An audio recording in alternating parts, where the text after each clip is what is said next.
what are the top 3 lessons? I know it's 40 lessons y'all have learned. I've seen the pictures; they look amazing. Lifestyles of the rich and famous. Um, what are like some of the top 3 lessons you've learned since you guys have been out there in Abu Dhabi and Dubai, business wise, and what ideas are coming to you that you can tell um, us about?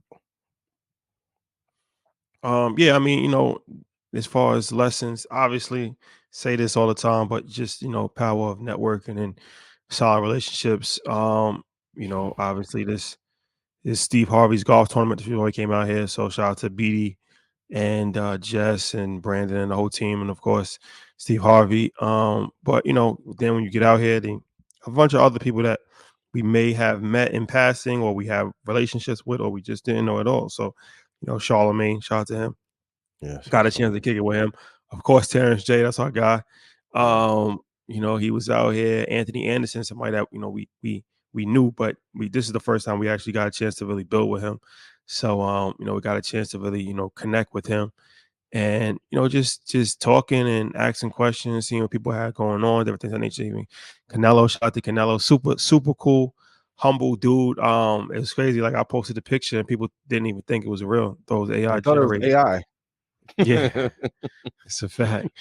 Thought it was AI generated. So, just understanding the room, right? By understanding the room, being able to, add value to a conversation, and knowing how to, really navigate in that environment, or in any environment, Yeah, is key to your success in business and life, really, honestly. So I think that, that's always one of the main takeaways, is just to be in that environment, be in that room. But then once you get in the room, be able to, have conversations, not be annoying, and add value, and just, it's kind of a art and a skill. But yeah, definitely a lot of great people that we ran into. Meek Mill, shout out to him, ran into him, had a yeah. Definitely. conversation with him. So everybody's out here right now for Formula One race, and then, like I said, Steve Harvey had his golf tournament and some stuff, a lot of stuff going on. Ye is out here. We ain't running the Ye yet, but Ye's out Out here. there, Burke out there. Yeah, Yeah. everybody's out here, and then of course, on the business side, a bunch of people that you know most people have never heard of, billionaires and stuff like that out here from the area and from different parts of Yeah, the world, that in Dubai. So in Abu Dhabi, it's a very eclectic group of people. It's a very international vibe. The UAE is something that a lot of energy is around right now, and that's done intentionally. So it's dope, man. It's a great experience to be outside of America. You don't want to kind of just limit yourself domestically. You always got to travel and see what's going on internationally to, keep perspective on the world, and then also to get new ideas as well. So, yeah, it's been a dope experience to come out here for sure.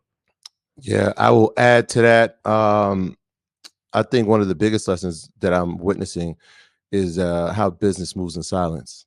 Um, mm, a lot of deals are happening right in front of us, or being talked about right in front of us, but you would never even know.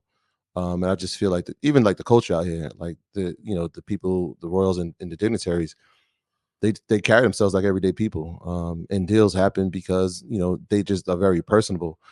So knowing that, and even this is a quote from my brother Derek Falcon. He said, like, people major in minor things, right? Like, I started thinking about the trivial things we talk about when we home a lot of times, or even as a community, the things that we talk about, like, none of that is even a whisper. Obviously, it's something that's yeah, happening in states, but the trivial things are not happening. Every time we talk to somebody, it's about family, or it's about business, or it's about innovation, or it's about expansion. And that's the yeah, theme of pretty much every conversation. So navigating those rooms, like Shadi was saying, like that's on the forefront of conversation. And the other thing is being able to adapt to any environment. It's one of those things that we talk about it all the time, but it really comes to the forefront when we're in these settings, right? Like, we're the guys that can go on Button and also go to Bloomberg, and having that duality makes us almost unicorns in a sense, right? Because we can fit in any environment, any yeah, room. And so, like you said, when we're sitting with Charlemagne or we're sitting with dignitaries, it's the same guys. We get to show up as we are. But so it furthermore cements that, you know what, being authentic, being relatable and being 100% yourself at all times. It's the best way to go about things, man. And we get to see it come to fruition every time we get put in situations like this, man. So again, shout out to SH and the entire team for having us.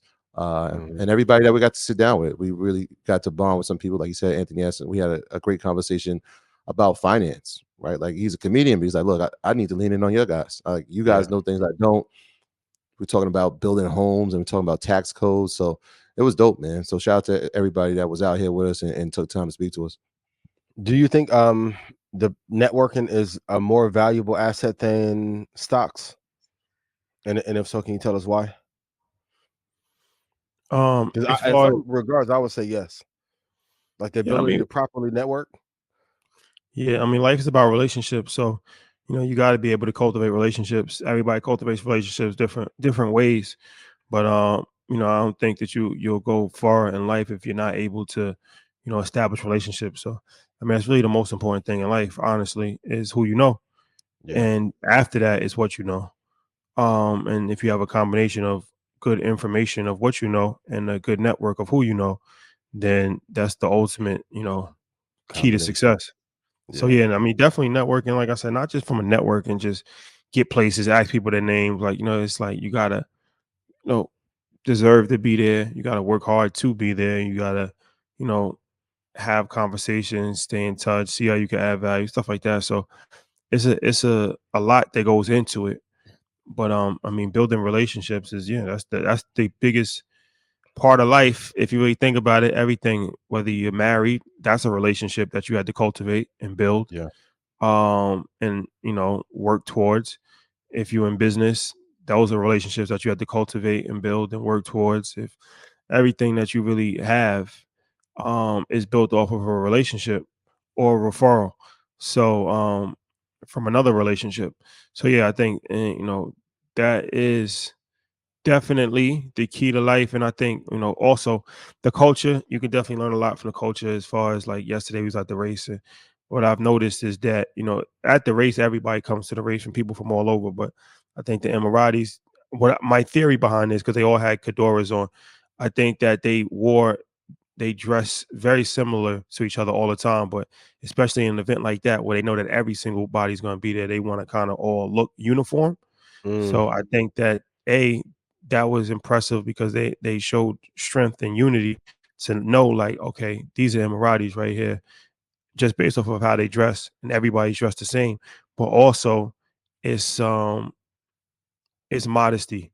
So it's just like, we talk about, in this part of the world, women is big on modesty, like how you dress, right? Like, you don't show your hair. It's a big modesty. But men also, that's modest behavior, how they dress. And that's actually a lot of wisdom in that, because it's like, now I'm not trying to, show off on you. I don't have to worry about how much money I'm spending for my outfit. I don't have to, try to flex 10 times harder than nobody. Everybody looks the same. Everybody's going to be judged the same, right? Like, if I don't know, you could be a billionaire, or you can have $10 to your name. We both got the same outfit on. And now the only thing that you can judge is somebody by their character. The only thing you can judge is somebody by their conversation. But also, it leads to less individualism, because it's like, all right, now if we're all uniform and we all look the same, and it's extremely modest, right? Just white cloth, a long white cloth garment. You might have a nice watch on, but other than that, it's like we all look the same. We take the individualism out of it, and now it's more of a collective, and we could just bypass a lot of the materialism aspects of just from a dress code violation. Like, what I'm saying? Like, if you see somebody and you don't like what they have on, or they think that you biting what they have on, and think about how much conflict has caused in our culture just from dressing. People get killed for their clothes. Honestly, in our culture, from sneakers to leather jackets to a variety of different things that happen for a long time. So yeah, you pick up different things in different parts of the world, but definitely something that I noticed.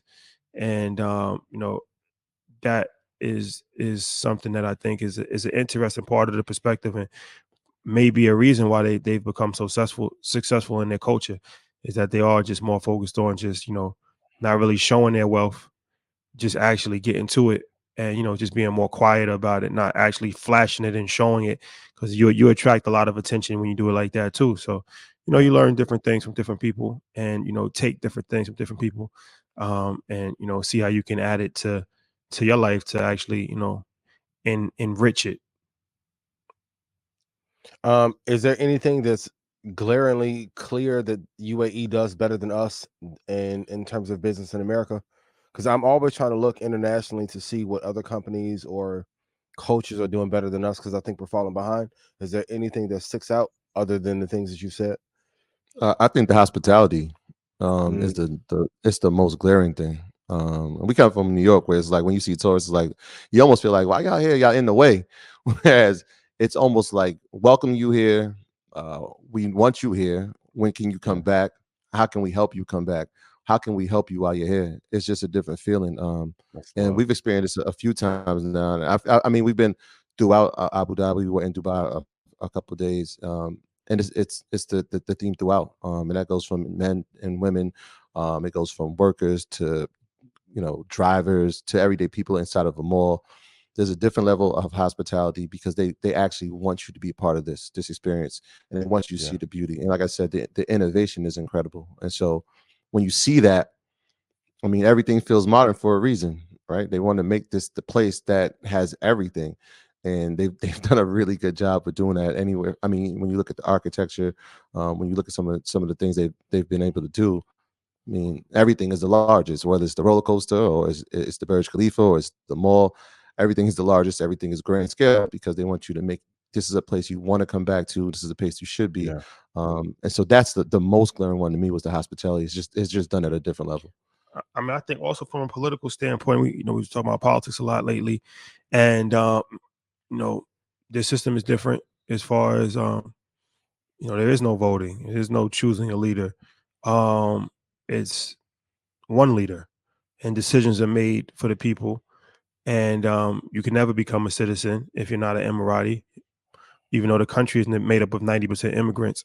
So I think that there's benefits in that from a variety of different standpoints. And we in America in the Western world have been always taught that democracy was the only civilized way to go about things.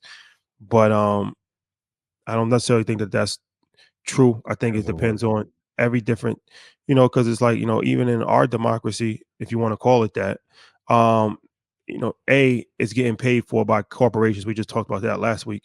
And B, there's so many checks and balances when nothing happens. So something has to get through Congress, then it has to go through the Senate, then it has to go through the president, then it can get stopped in the judicial system, then it has to go to the Supreme Court, then Supreme you have Court, state yeah, legislators, then you have state governors, then you have, so it's so many different things that happen. So it makes it extremely difficult.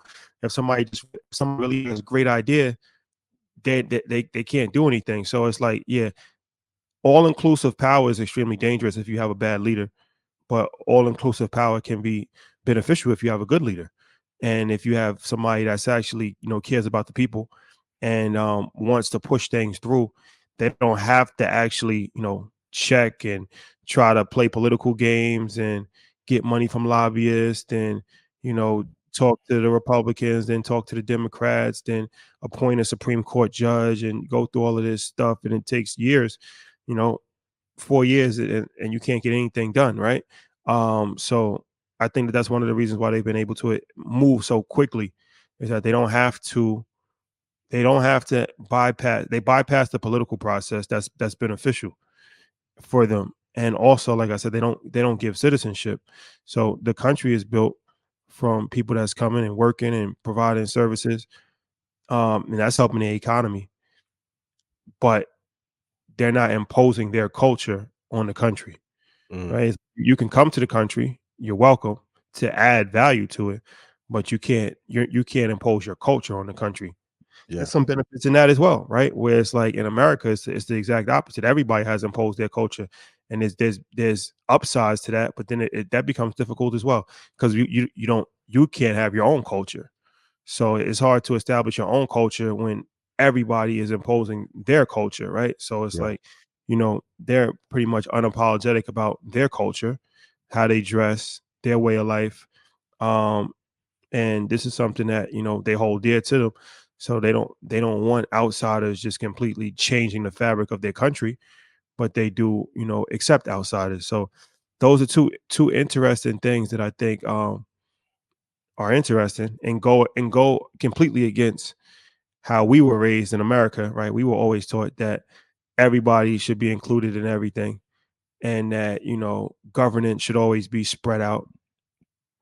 Well, you gotta be open minded, and you gotta Yeah. look at other things in the world that's working. And America's having trouble, and it's working over here. It's working. Everybody's no country is perfect. Everybody has different issues, but I mean, you can't really go against something that's working.